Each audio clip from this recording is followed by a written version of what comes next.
Hoje a gente vai falar sobre operações com números racionais. Só para relembrar, números racionais são todos aqueles que a gente consegue escrever em forma de fração, tá? Vamos lá, então, adição ou subtração de números racionais. Então, vamos colocar um exemplo aqui. Meio mais um terço. Como é que eu resolvo essa minha conta? Então, toda vez que eu tiver números primos no denominador, eu preciso fazer uma coisa que a gente chama de MMC.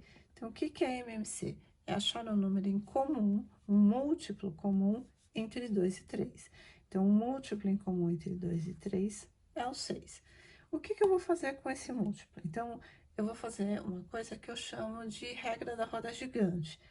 O que faz essa regra? Eu vou pegar este meu MMC que eu achei aqui agora, vou dividir pelo denominador que está aqui na outra fração, tá? Então, eu divido por este aqui.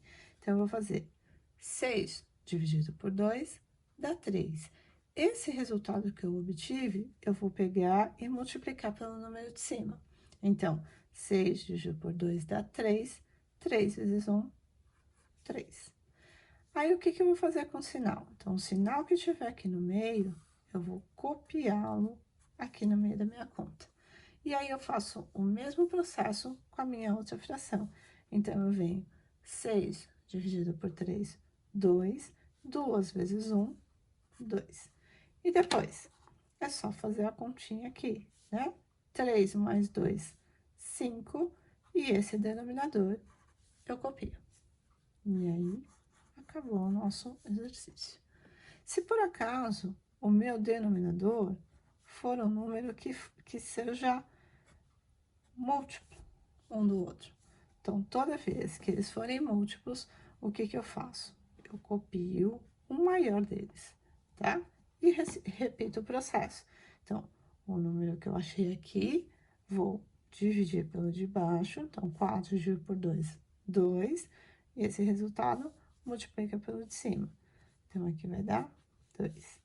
O sinal que tá aqui no meio, de novo, eu copio esse sinal, e aí eu faço de novo aqui, ó. 4 dividido por 4 dá 1, 1 vezes 2, 2. E aqui o resultado para mim vai me dar um 0. Nesse caso, eu não preciso colocar 0 sobre 4. Posso deixar só como 0 mesmo. Ok? E se for na multiplicação? Então, vamos fazer aqui um exemplo. A multiplicação é bem simplesinha, tá? O que eu faço com a multiplicação? Eu vou pegar os números de cima e vou multiplicar entre eles. Então, 1 vezes 1 dá 1. E os números de baixo, multiplica entre eles. 2 vezes 3, 6.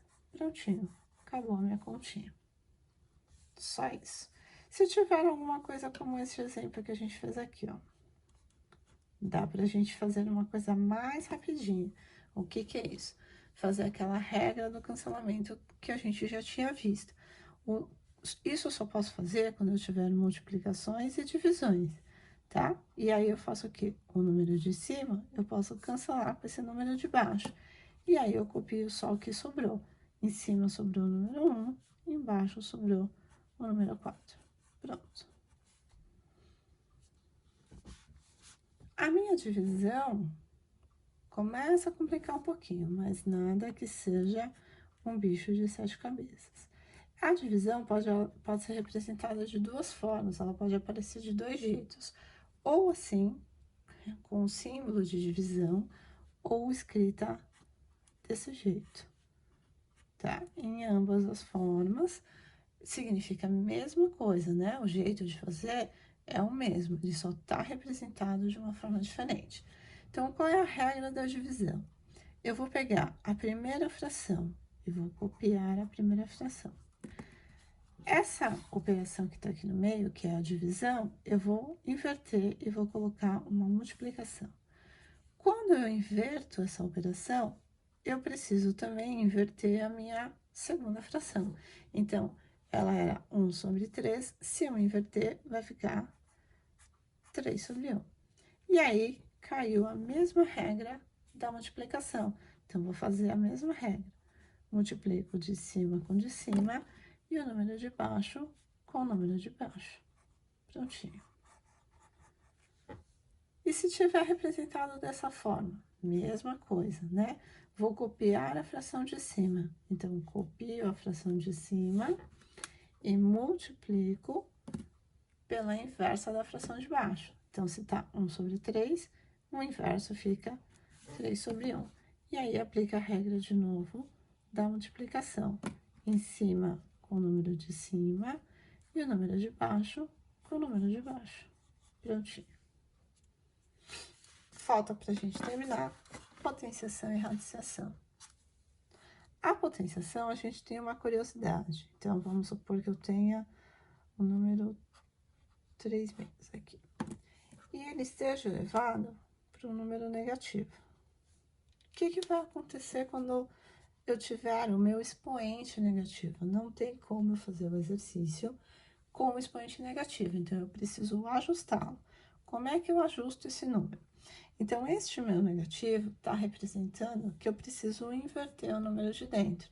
Então, a minha fração 3 sobre 2, quando eu inverter, ela vai ficar 2 sobre 3. E aí, o que eu faço com o expoente? Só nessa inversão, esse negativo já some. E aí, eu só coloco a minha potência. E aí, o que eu faço? A regra da potência normal. 2 elevado ao quadrado dá 4 e 3 elevado ao quadrado dá 9. Prontinho. É só isso. Ok? E na radiciação, a mesma coisa com o número negativo. O que a gente vai fazer? Toda vez que eu tiver um número negativo dentro da raiz e uma raiz ímpar, o meu resultado sempre vai ser negativo. E aí, eu resolvo a raiz normal sem me preocupar com o sinal. Então, raiz cúbica de 8 é 2. Prontinho, acabou aqui a minha continha. É só isso aqui, ok? Então, essas são as operações matemáticas com os números racionais. No próximo vídeo, a gente vai ter mais um pouquinho de conteúdos diferentes para vocês. Até a próxima. Tchau, tchau.